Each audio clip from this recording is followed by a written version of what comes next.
Tchoum! Ah, salut, c'est moi Borbert. Vous avez remarqué qu'en hiver, on est tous un peu malades. On entend beaucoup de gens dire qu'ils ont attrapé froid. Mais pourquoi sont-ils tombés malades? Est-ce parce qu'un jour ils sont sortis sans écharpe ou avec les cheveux mouillés? Étaient-ils assez couverts?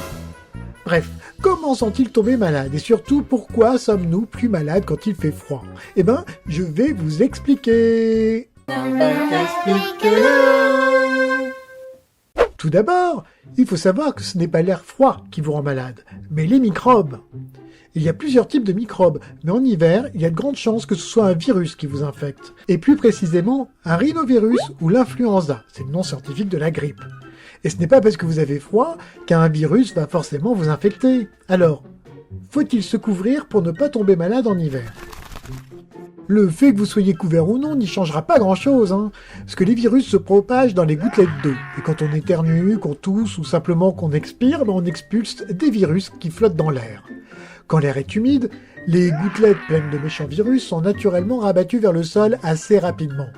Mais quand il fait froid, c'est une autre histoire. L'air est souvent super sec, et au lieu de retomber, les gouttelettes pleines de méchants virus se séparent en particules plus petites qui peuvent flotter des heures dans l'air. Et les virus, ils adorent le froid. Pour eux, la température idéale est située autour des 4 degrés Celsius. Cette température augmente leur durée de vie quand ils doivent survivre seuls, dehors, sans personne à infecter. On sait déjà qu'en hiver, l'air est sec. Ce manque d'humidité, ça assèche les muqueuses à l'intérieur du nez. Du coup, notre nez, qui est la première ligne de défense contre les virus, il est moins efficace. Du coup, le virus peut pénétrer dans notre corps. Une fois qu'il est dans notre corps, notre système immunitaire va tenter de lui faire sa fête à ce virus. Sauf qu'en hiver, il y a moins de soleil. Et s'il y a moins de soleil, le corps il a du mal à synthétiser de la vitamine D, qui est en quelque sorte le carburant du système immunitaire. Le système immunitaire est affaibli, ce qui signifie qu'il aura plus de mal à se défendre contre les virus. Mais surtout, pendant les mois les plus froids, nous sortons beaucoup moins. On préfère rester au chaud à la maison. Et pour garder la chaleur à l'intérieur, on ouvre moins les fenêtres pour aérer. Et comme on est à l'intérieur, on va toucher beaucoup plus de choses que des gens infectés auront touché. Et on aura beaucoup plus de risques de respirer l'air contaminé qu'ils ont toussé. Ainsi, vous l'avez compris.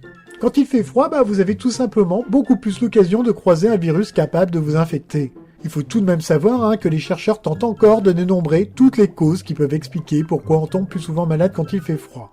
Mais le meilleur moyen de ne pas tomber malade, ce n'est pas forcément de porter une couche de vêtements supplémentaires ou de sécher ses cheveux avant de sortir. Mais c'est de se laver les mains avec du savon, de ne pas se toucher le visage avec les mains sales, d'aérer régulièrement les pièces de vie et de bien manger. Et si vous voulez vous protéger du froid, portez surtout une écharpe devant votre nez, afin que celui-ci reste humide et fasse une barrière contre les virus. Et voilà, si vous avez aimé cette vidéo, n'hésitez pas à appuyer sur le petit pouce pour dire que vous l'avez aimé. Je vous dis à bientôt pour une nouvelle vidéo. Ciao, ciao, ciao, ciao.